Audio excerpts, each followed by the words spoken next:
Welcome to the podcast. This week is really one of those episodes where I have no agenda. I have so much to say, so much I've been moving through. And this is going to be just one of those like grab a cup of coffee, grab a tea, whatever your desired drink is, and let's just move through it. Let's just talk about it. I feel like there was a situation that I have been alluding to, I've been talking about, but not like fully talking about, that I feel like I'm ready to talk about because I've moved through my wave multiple times. I've gotten clarity on it. And there's just a lot going on, as there always is, astrologically, individually, and just more clarity on certain things that I just feel ready to come here and process through, or rather I've processed through it and now I'm ready to share it. That sixth line is like, let's go, let's fully share the situation. My kids left today as I'm recording this for about 5 weeks. And this has been something that we started 3 years ago. So this will be the third summer. The first time that they left for this amount of time, I had not been alone for more than 3 days in 14 years. And it was wild. It's like, those, we get so in our routine, right? In our daily life. We go to work. If you're a parent, then you have kids, you have to clean, you have to cook, you have to do all of these things that like we have to do. I'm air quoting. And when the thing that you put the most energy to is taken out of the equation, and of course, like I'm still a mom, I'm still answering phone calls, I'm still like all that kind of stuff. I'm still communicating with my kids every day. It's not like no contact with my kids for 5 weeks, but the daily ins and outs, like I can literally go sit on the couch and read for 6 hours uninterrupted if I want to. It's wild. And that sounds like, the first time this happened, I was like, whoa, this is what single people experience, because I got pregnant at 23. So I've literally been a mom since I was 23 years old. There's not been, a lot of my friends got to experience their 20s with freedom and kind of doing things that are, I guess, traditional, again, air quoting, traditional, of like getting the job, finding the partner, getting engaged, having the children. And so, like, a lot of my friends or people I know are at my age now, either not parents still, or parents of young children, or like getting into that. And so it's just really interesting, because then I'm going to be in my 40s, child free. Of course, my kids are still going to be adults and around, but essentially child free, able to live the life that I didn't live in the 20s. And what's really cool about that actually is because, like, I feel like I've really come to understand who I am so much more, that when I am in my 40s and my kids are graduated and adults, it's going to be so fun, because I just love myself so much more now than I did in my 20s, because I didn't know who I was in my 20s, like at all. I couldn't have told you what I wanted to do with my life. I had no direction, I was just trying to get through the day as a new young mom, which traditionally in certain cultures, the parents would live their life and the grandparents would take care of the children. And then when the children had children, then the parents would turn into the grandparents. And it was just this cycle. And like they say, it takes a village to raise a child. It truly does. And I think in our culture, in our society, we value so much this hyper independence. And it's really hard. Like, I don't think this is the way we're meant to be parenting and doing life, right? We're meant to have a support system. And so that first year was, again, so confronting. I did not know who I was. I didn't know what to do with myself. I didn't realize how much I was distracting myself or avoiding or just not facing, because I was a busy mom, myself and my shadows and the things that wanted to come up and the things that wanted to work on. So then last year, I had a friend stay with me for the summer. So I had the freedom, but I had someone. This summer, I'm not dating anyone. My kids are not here. I just got a job, like a part-time job, that I plan on just working through as much as I can over the next like 5 weeks. And so there's all this space for just me. It's a really interesting period. And I intentionally, before they left, I set the intention that I would do something new every week. It doesn't have to be anything big or whatever, just something to like push me out of my comfort zone a little bit. And B, that I was going to really lean in and do the work, because Jupiter moves into Cancer on the 9th. And Jupiter is an area of your chart as a planet, right? It's expansion, it's luck, it's the guru planet. It is the biggest planet in the sky. So I've always seen Jupiter as this sort of like pulsating energy. And wherever Jupiter is in your chart is where you have the most opportunity for growth and expansion. Of course, the shadow of that is overindulgence in whatever it is, whatever your vice is, right? Can really be a Jupiter thing. I have Jupiter square Venus. So I notice a lot that overindulgence in like spending, like shopping or eating, especially with my Taurus sun. I love the fine dining to me. I love it. I'm obsessed. I love the creativity. I love the presentation. That's that Venus, that like aesthetic that I love. But again, that can come back to like Venus and Jupiter just overindulging in things that it doesn't need to overindulge in. But when you are in your highest expression, right? Like Jupiter is an area that you have the most opportunity for growth in your chart. And so with Jupiter moving into Cancer on the 9th, this to me speaks of a really deep opportunity to do the work, right? The moon rules Cancer. Cancer is about your inner experience, the moon, your inner experience, your inner world. This is your family, this is your ancestors. So this feels a lot of like childhood healing, like inner child healing, really facing that, reparenting yourself, ancestral work, right? Like healing your ancestral lineage or connecting with your ancestors, understanding that better, nurturing yourself, taking care of yourself. But of course, everything has equal and opposite, right? So if we're expanding on all those beautiful, nurturing, sensitive, watery sides of Cancer, then there is that other side of Cancer, that hard shell that keeps people out, right? So it's like, what are you choosing to focus on? What are you choosing to expand on? I was in the car with my son yesterday, or no, we were taking a walk, and he said, point your finger at something in the sky. So I pointed my finger at something in the sky. He said, close one eye. So I closed my eye. Then he said, now open that eye and close the other eye. So I closed the other. He goes, you're not pointing at the same thing. And it was to me, it felt like such a clear example of perspective, right? And I went on to explain this to him, which he quickly changed the subject because he's 8, really doesn't care about that, but hopefully it's stored somewhere in his brain. But two people can see the exact same thing and see two completely different things, right? And so it's so much about perspective. And Jupiter, it's like it's enhancing, it's expanding what you're focusing on. So if you're focusing on nurturing yourself, taking care of yourself, connecting with your ancestors, whatever it is, that's what it will enhance on. And that's what it will expand on. Remember, Cancer is also super moody, right? Like Cancer is, like the moon, the tides, the divine feminine is always changing. And it's not a bad thing. We have this whole, I've realized how moody I am. Like I've always known it. But it's always been a shadow because everybody's like, oh, walk on eggshells. And I'm emotional authority and things like that. But I also feel like when I'm connected to my feminine, and it's a matter of emotional intelligence that I did not have before, to know that maybe I need to remove myself from the situation, especially making a decision, because I'm going to cycle through things multiple times. And sometimes it's going to feel like the worst thing in the world. Sometimes it's going to feel like the best thing in the world. And if you're not emotionally defined, you will not understand the nuance and the dynamic of that. Right. And so I am a terrible liar. I really have a hard time faking things. So I have to really just be aware of my energy and how I'm presenting it and who I'm around and how they're going to perceive it. Because if I'm in a low, it's really hard for me to like fake a smile and like I can't. I've never really been able to. And I see people who are just like always happy and always putting on a smile regardless of what's happening on inside. And I think it's a beautiful quality. It's just not me. And a lot of my journey over this year has been just like shedding and pulling off these pieces of myself that don't feel good anymore. And not to say that being, optimistic doesn't feel good, but if I'm in a mood, like I'm in a mood, it's who I am. I'm old enough now to understand that about myself, that's just who I am. And it's going to change. It literally could be 5 minutes from now and I'm totally fine. But in the moment, it's really hard for me to put on a smile if that's not what I'm internally feeling. And of course, being in the service industry, like you have to. Obviously, I'm not going to be going to work crying and moping around and things like that, but within reason, right? It's really hard for me to fake being in a good mood if I'm not. And again, this year has really been this shedding, releasing things that don't feel good, releasing labels, releasing caring what people think, because I think with a Libra South Node, I'm very good at people pleasing.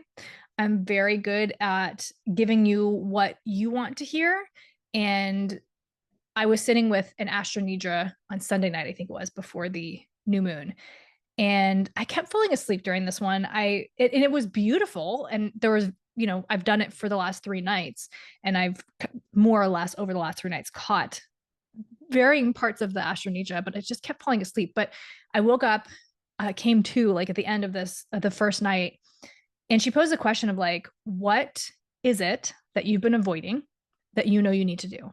I think we all know the answer to that, right? We all know the answer to that. It's, for me, that's boundaries. It's saying no. It's speaking my truth and just releasing. Like, I do think that we can obviously set boundaries in a loving way. It doesn't have to be cold and uncaring and unkind. And I think that we're taught, as obviously it depends on your family dynamics and everything, but I think that we're taught when we're young that setting boundaries is cold and uncaring and selfish. And, there are so many messages out there, which I think is why we have to be so careful about social media and what we're consuming. I was listening to Gary Vaynerchuk today, and he was talking about, first of all, parents coming to him being like, you're telling them to get on TikTok and this, that, and the other thing. And my 14-year-old shouldn't be on TikTok. And he's like, well, be a parent and delete it off their phone. Like, don't come at me. Right. But also just that, what the example before, like, perspective is everything. What you see, you're going to find evidence of. So if you're going into social media and if you're watching things that are negative, that are dramatic, that are propaganda, that are spreading false narratives, like, of course you're going to think social media is bad. I try and be really intentional about what, and also, little tip, if you didn't know it, you can actually erase your search history. You can erase, like, as a clear slate. Do that on Instagram. I can't remember exactly where it is, but it's in your settings somewhere. You can go in there, Google it, but you can literally clear your search history, and then go search. What do you want to search? You want to search astrology? You want to search spirituality? You want to search gratitude? You want to search positive vibes? Like, put those in and just like go through and watch a whole bunch of them. I did that, and I was in this whole, I'm still in the whole romantasy phase, but I cleared all my searches. And then I was watching like romantasy reels, like books and stuff like that. And then all that was coming up for a while was sex. Which is like people talking about sex, and there was relationship stuff, and it was actually kind of humorous. And then I quickly, like, not quickly, but I filtered in, again, you could clear your slate. And point being that you are the algorithm. And that's what he was saying, was like, social media is just a reflection. The algorithm is just a reflection of you. And so often we don't want to take responsibility for ourselves, and we don't want to take responsibility for the things that we're putting out and calling in, right? So if you think that social media is bad, air quote, right, then change the algorithm.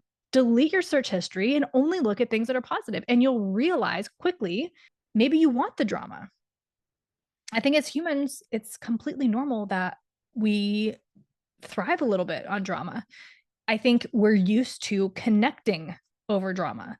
And when you remove that, it can be challenging because again, a lot of people might leave your life that don't resonate. You don't click anymore. But yeah, point being, perspective is everything.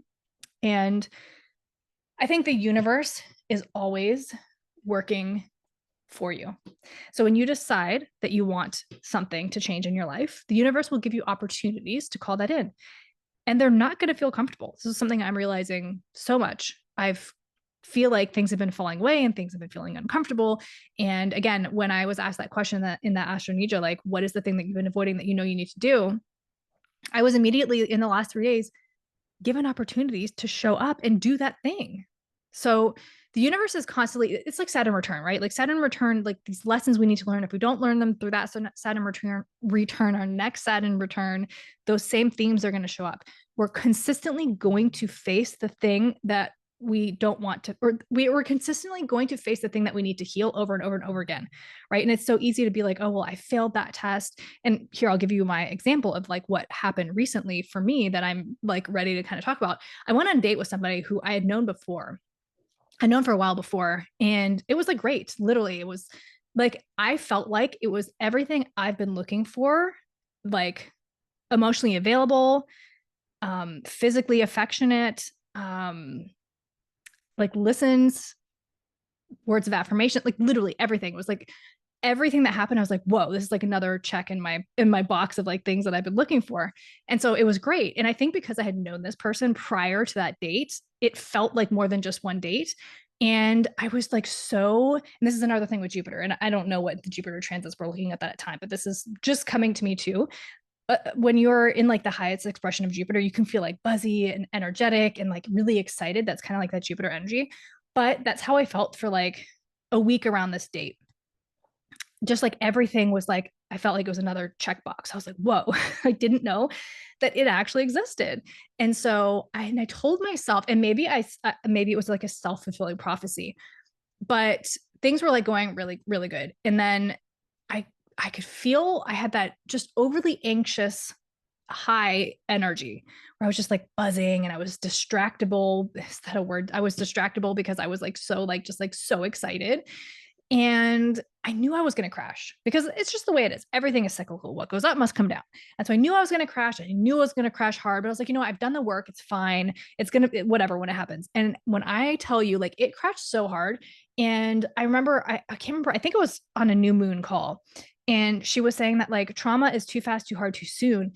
And this was like after I had sort of self-sabotaged because I had asked a question and they were kind of like, well, are you thinking this is more than it is? Like, we've only gone on one date. And I was like, well, reality check.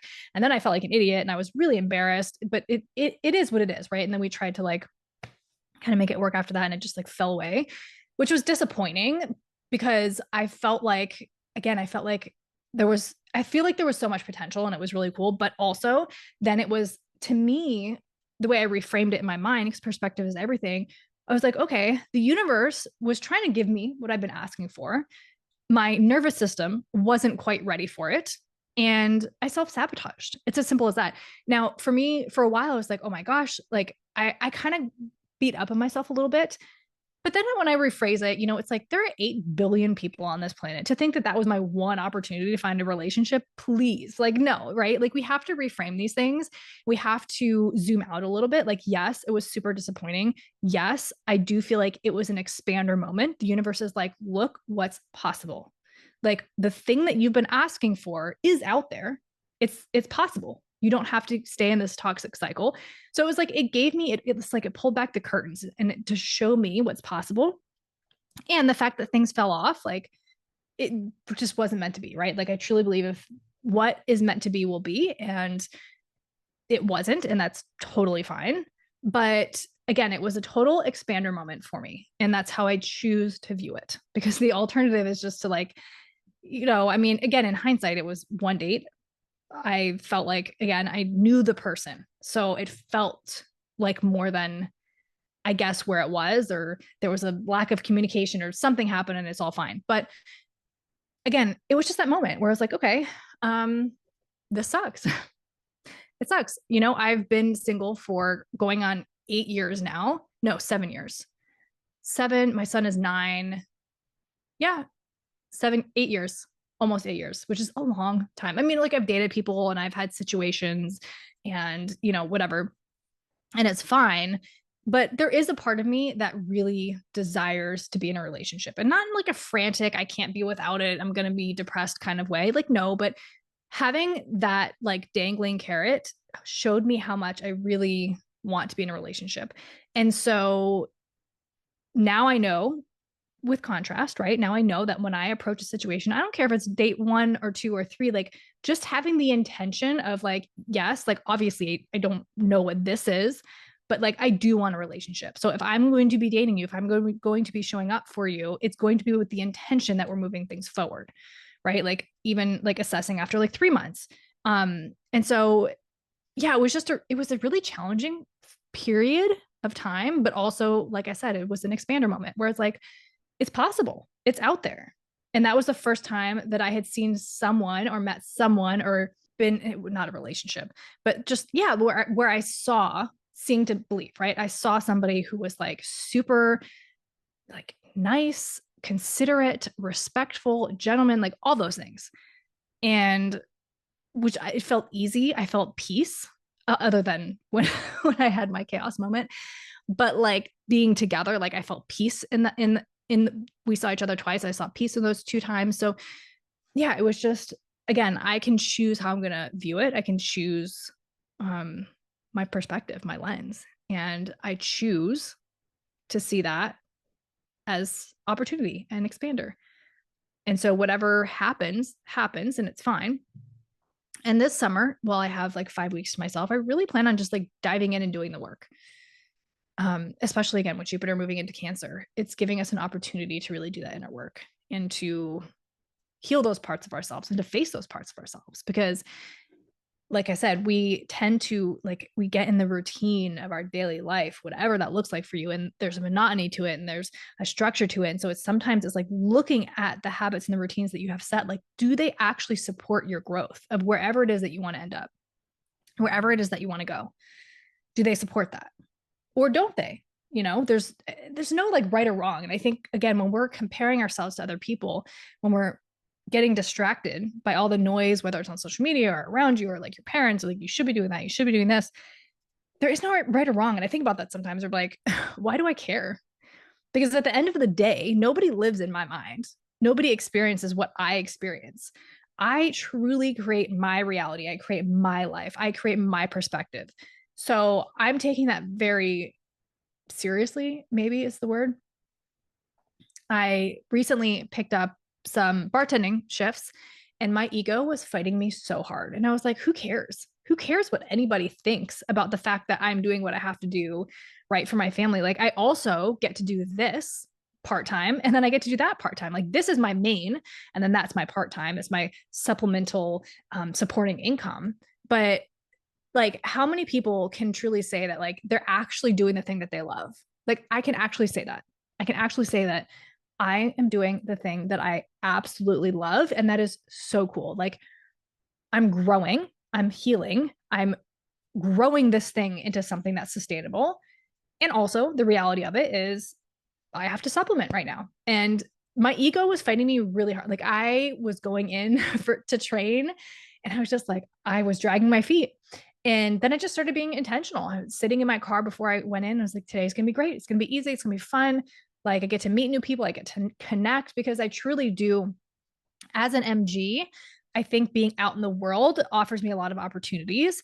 And I had found that I was spending a lot of time just in my house. And I think that generators specifically, because we're responding to things around us, can be expanded more being out around people. And so even if it's just a few days a week, whatever, like being out and yeah, being around people and getting that energy, it's also been exhausting. I've been so tired because I've been so out of practice, like being on my feet, that I'm like, I'm tired, but it's all good, right? Like, I do truly believe that we're exactly where we're meant to be, learning what we're meant to be learning. The universe is offering us opportunities to heal and to grow. And we're either going to take them or we're going to leave them. And if we leave them, it's fine. It's going to come back around. If you continue to have the same goals, the same dreams, the same aspirations, the universe is going to continue to give you the same lessons to get you there. And so, like I've been saying on social media, and I'm sure I've said it here on the podcast, like, practice in micro moments, like in little moments of the day when little things come up that you maybe don't think are that big of a deal, but you feel that little like feeling of like, oh, I don't want to do that, or I need to set a boundary there. That's not going to blow up in your face, or it's not going to cause you massive confrontation. Just practice in those moments, because when you practice in those moments, then the bigger things are going to become easier. But we have to start somewhere. It's like one foot in front of the other, right? One step in front of the other. Practice, and it will get you there. You will begin to move the needle. And it's not supposed to be easy, right? If it was easy, everybody would be doing it. And so just coming into yourself, listening to your body, practice grounding tools, whatever that looks like for you, whether it's meditation, whether it's breath work, going out for a walk, whatever. Practice that, pull it into your daily life, and just see where it takes you. Coming into your body, I feel like is the answer. Trusting yourself, knowing yourself, honoring yourself. Yeah, I think that's the answer. And if you're interested, I have a 30-day container that I'm starting June 5th. It's specifically for emotional authorities, because the emotional wave has been one of the most challenging things of my life. And I feel like over the last year, I've really come to understand deeply how it works in my body, the nuances of it, how it's connected, how it's hooked up, how it shows up. Like it's a deep practice of being connected with your emotional authority.